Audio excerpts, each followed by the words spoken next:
안녕하세요, 홍콩 약사입니다. 이번 시간에 저번에 이어서 코로나와 이번 백신에 대한 여러가지 논란에 대해서 간단하게 공유를 해보고자 합니다. 코로나가 전 세계적으로 문제가 되면서 여러가지 음모론도 많이 있죠.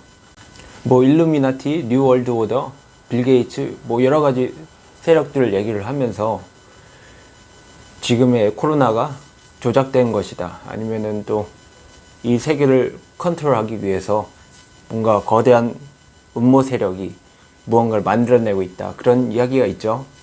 사실 황당한 얘기긴 한데 뭔가 그럴싸한 스토리는 있죠. 빌 게이츠가 굉장히 마이크로소프트를 통해서 돈을 많이 벌었는데 그 일을 관두고는 이제 빌 게이츠 멀린다 재단을 만들어서 굉장히 많은 돈을 투입해서 오랜 기간 동안 자선 사업도 하고 백신 관련 사업을 하면서 인류의 미래를 준비한 내용들을 많이 해왔습니다.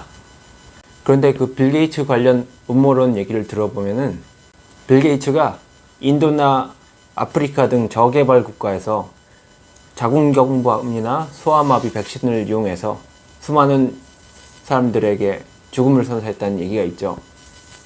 이거는 예전부터 공상과학 소설이나 문학작품, 최근에는 영화 어벤져스에서 나왔었죠. 타노스. 인류의 이 한정된 자원이 고갈되면 앞으로 전 세계 인류의 생명에 위협을 줄 수 있기 때문에 이 지구의 한정된 자원을 사용하게 되는데 나중에 인구가 너무 많아졌을 때 우리 지구 전 인류가 감당을 못하는 상황이 될 수가 있죠.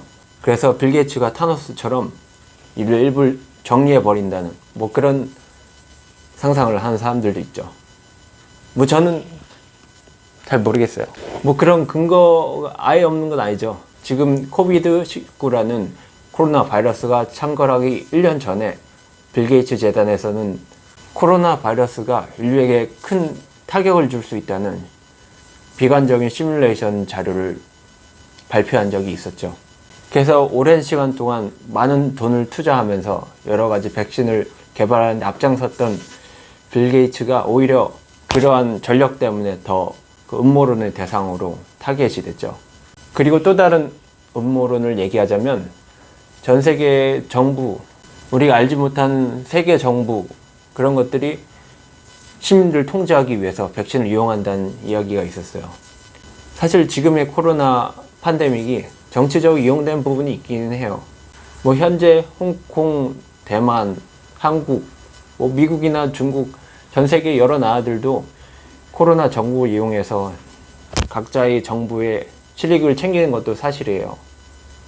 간단하게 얘기를 하자면 대만의 차이잉원 총통은 무능하다는 비판을 받았었지만 꾸준한 반중 노선을 취하고 있었는데 코로나 팬데믹이 창궐했을 때 대만 정부는 적극적으로 중국과 교류를 차단함으로써 방역에 완전히 성공하게 되고 지금 방역 모범 국가로 세계적으로 알려지고 있죠.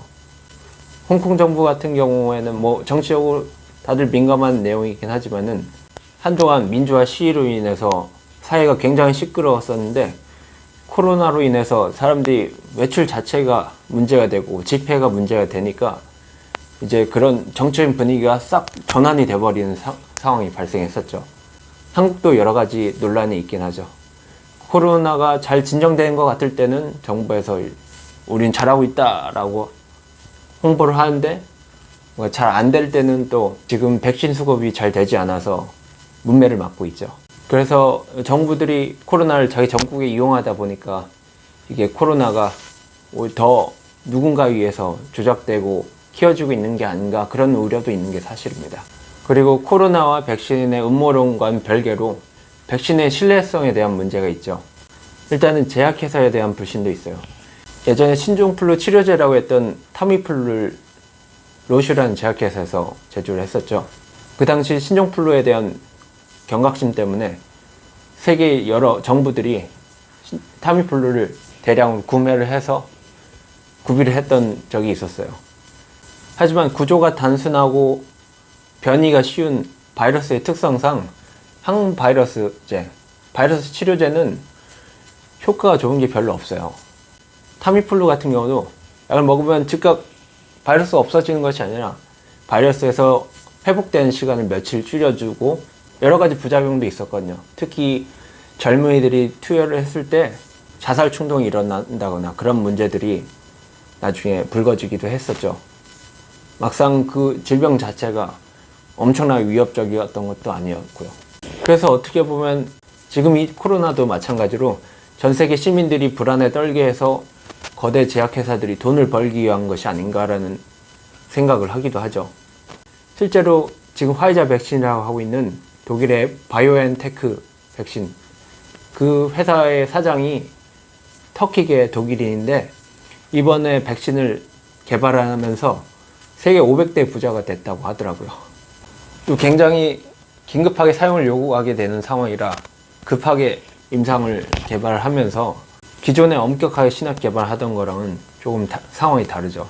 예전에는 백신 만드는데 10년이 걸렸다 하면 이번에는 뭐 1년 만에 후다닥 만들어버리고 FDA에서 긴급 승인을 받은 상황이기 때문에 기존에 신약 개발했던 것만큼 신뢰를 줄 수는 없는 게 사실입니다.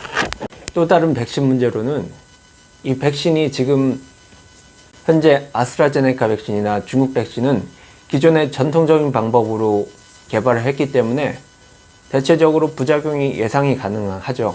하지만 이번에 대량으로 사용되고 있는 화이자 백신이라든가 모더나 백신은 인류에서 처음으로 사용된 mRNA 백신이기 때문에 인류 역사상 처음으로 사용된 백신이기 때문에 약간의 우려가 있는 게 사실입니다.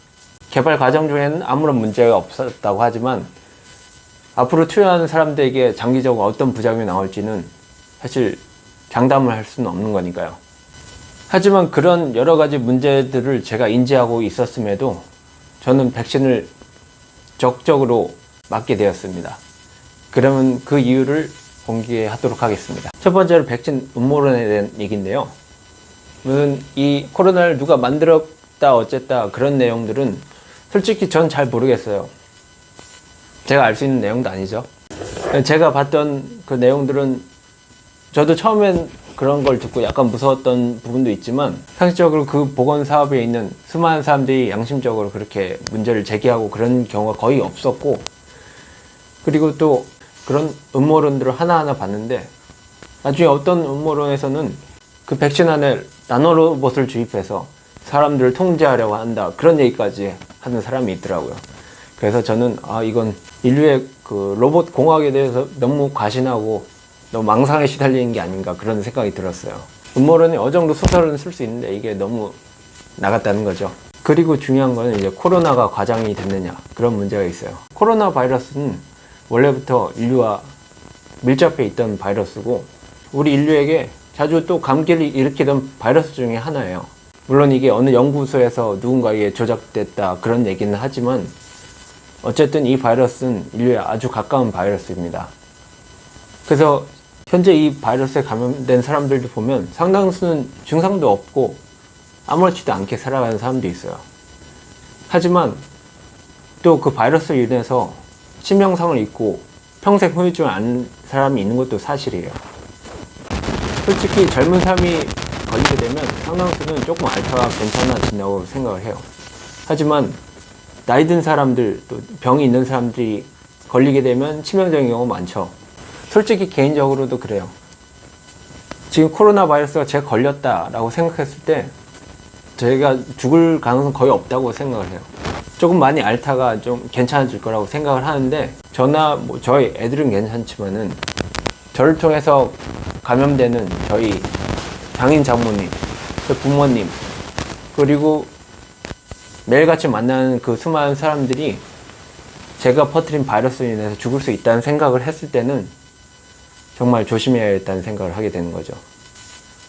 그래서 이 백신을 나 자신을 위해서가 아니라 제 주변에 있는 모든 사람들을 위해서 맞게 되는 겁니다.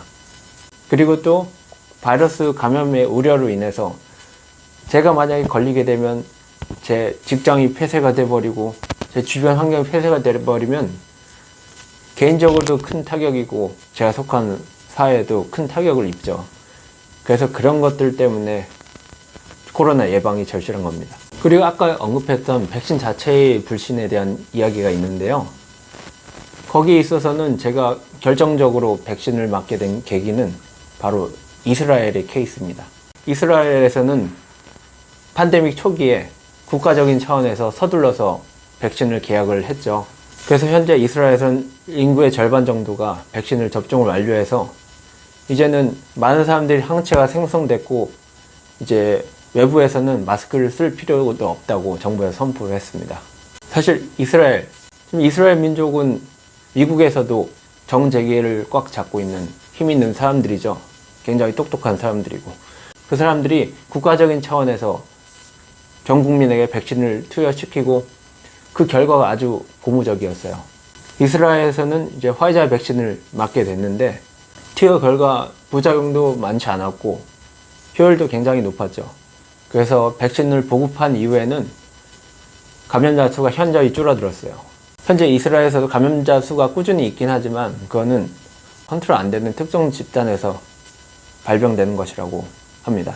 현재 국가적인 차원에서 백신을 강력하게 수급하고 있는 미국, 영국, 이스라엘 같은 경우에는 현재 전 국민에게 항체 형성률이 굉장히 높아져서 확진자가 이를 많이 줄어들고 있어요.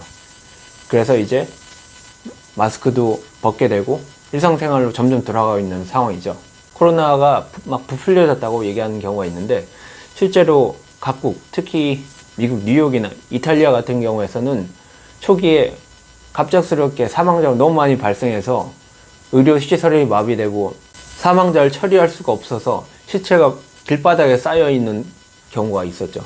그리고 최근에는 브라질과 인도에서 갑자기 코로나 환자가 폭발해서 국가적인 문제가 되고 있습니다. 브라질에서는 중국 백신 그딴 거 필요 없다고 했던 나라가 지금 너무 다급해지니까 중국에서도 백신을 수급하겠다고 그렇게까지 하고 있어요. 그런 나라들의 전반적인 상황이 코로나가 단순한 질병이 아니라는 걸 보여주고 있습니다.